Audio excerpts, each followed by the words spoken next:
História moderna e contemporânea da espiritualidade. Na primeira metade do século XVI ocorre a controvérsia protestante que teve notável influência na piedade católica. Aí surge o Santo Inácio de Loyola, que morreu em 1556.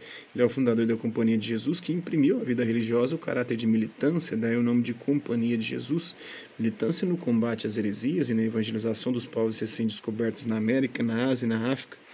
O jesuíta se dispõe a ser contemplativo na ação, praticando o método inaciano de meditação que o deve alimentar ao longo da jornada de trabalho. Outra resposta dada aos desafios do humanismo renascentista é a do Carmelo. Na Espanha, Santa Teresa de Ávila, que morreu em 1582, e o São João da Cruz, que morreu em 1591, empreenderam a reforma dos conventos masculinos e femininos da ordem, ensinando a cultivar a vida de oração em suas diversas fases, ensinam a purificar o coração mediante severa ascese, penhor de mais profunda união com Deus. A escola carmelita, assim como a inaciana, deu frutos copiosos que perduram até os nossos dias. Chama atenção para a experiência de Deus, que está presente em toda a alma justa, mas é muitas vezes ignorado. O Deus da eternidade, que faz a bem-aventurança do justo no céu, é o Deus do tempo, capaz de proporcionar à criatura fiel um antegozo da vida celeste. A Espanha, tão rica e mestre de espiritualidade, correu o risco dos exageros. Com efeito, no século XVII, a corrente dita dos Iluminados fundamentava toda a vida espiritual na iluminação interior, com o menosprezo dos sacramentos da Igreja, cediam ao subjetivismo e a práticas errôneas por ele inspiradas.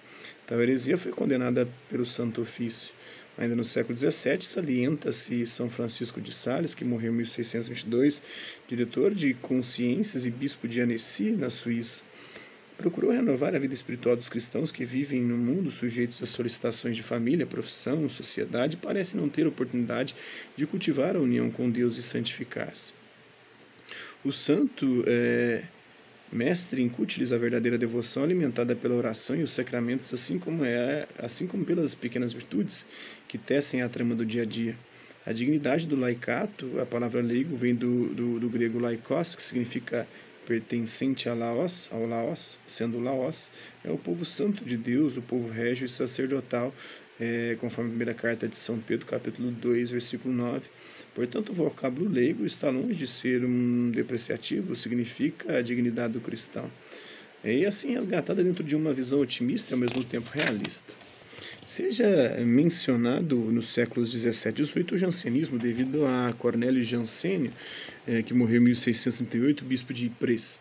Era um homem de piedade austera que combinava a grandeza de Deus com grande rigorismo e uma concepção pessimista da natureza humana.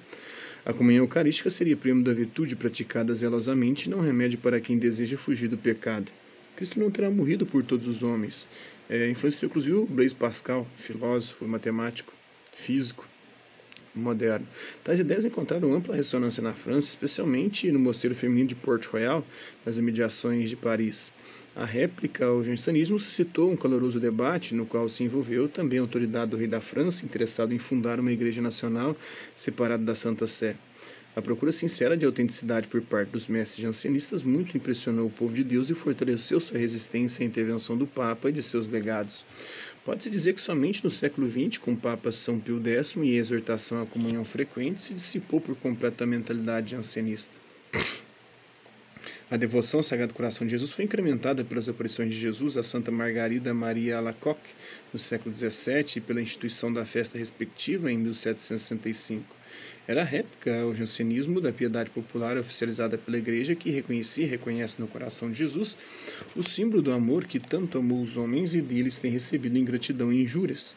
No século XVIII, a França foi teatro de outro debate teológico do quietismo, encabeçado por Miguel de Molinos, o Molinismo, de 1669, ele morreu em 1669, e o Fenelon, morreu em 1715.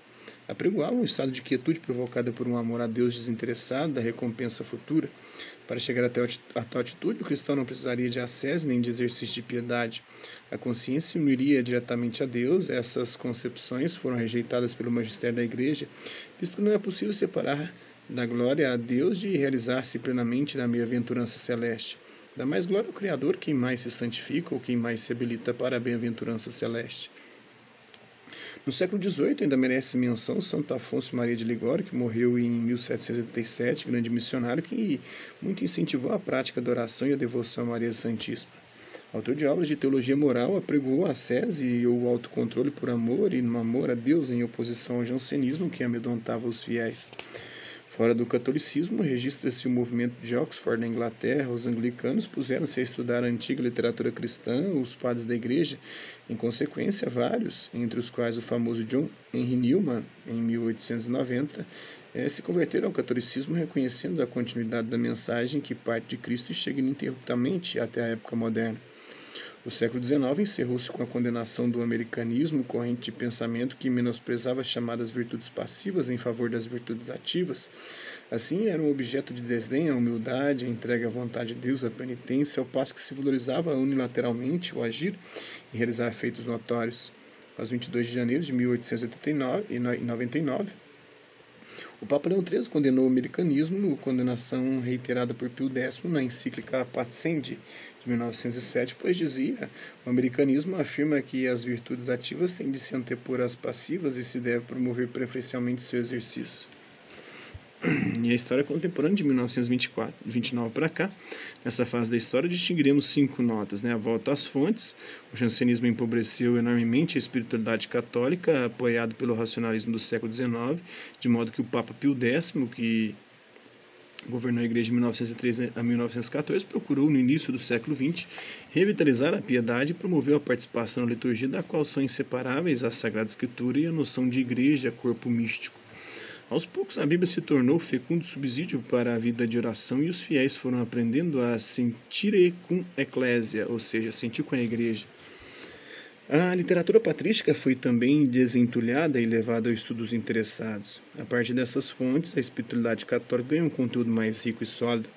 Preparou-se assim o Concílio do Vaticano II, de 1962 e 1965, que promulgou 2 constituições sobre a Igreja: a Lumen Gentium, sobre o significado teológico da Igreja, e a Gaudium et Spes. Esta versava sobre as relações da Igreja com o mundo moderno, atendendo a um problema que Charles Peguy assim formulava: aos olhos deste mundo, com razão ou sem ela, passamos por pessoas que não amam o ser humano e que nele não confiam, ao passo que os espíritos libertados da Igreja confiam no ser humano e o amam. Porque não são do ser humano, acham que são de Deus. Porque não amam as pessoas, acham que amam a Deus. Assim, a espiritualidade se reconciliava não somente com a teologia, mas também com o mundo no qual vive o cristão.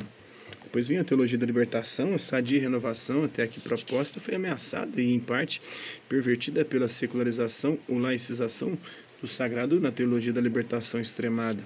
Esta guardava os clássicos vocábulos, salvação, igreja, eucaristia e pecado, mas entendia os enxaves sociopolítico-econômicos, esvaziando-os de seu conteúdo transcendental. Interesses políticos foram tomando lugar dos valores religiosos, com grande dano para a espiritualidade católica. Os novos movimentos de espiritualidade, o Concílio do Vaticano II inspirou muitos fiéis para que fundasse uma escola de espiritualidade nova.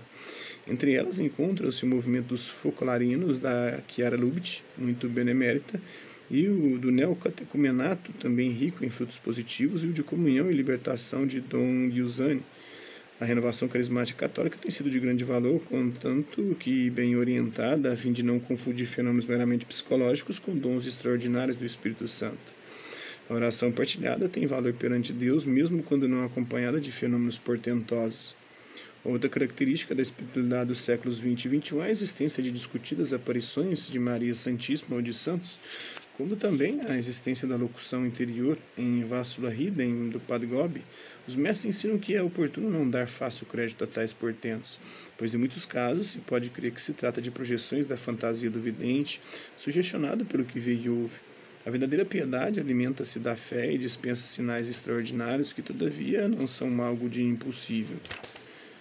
Algo de análogo se diga em relação ao demônio. Muitos julgam ser ele o causador de moléstias e desgraças múltiplas, quando na verdade, como diz o Santo Agostinho, é um cão amarrado, que pode latir muito, mas só pode morder a quem se lhe chega perto. Merece especial menção a prelazia do Opus Dei, obra de Deus fundada por São José Maria Escrivá. A obra visa formar cidadãos que saibam viver seu cotidiano à luz da eternidade. Embora mal entendida, a prelazia tem feito um grande bem, despertando a atenção dos seus membros para o valor do profano na santificação do indivíduo e da sociedade. É isso aí, um pouco da espiritualidade moderna e contemporânea. Espero que vocês tenham gostado do vídeo. Quem curtiu, dá um like. Quem não curtiu, dá um dislike. Hasta la vista, babes. E até a próxima.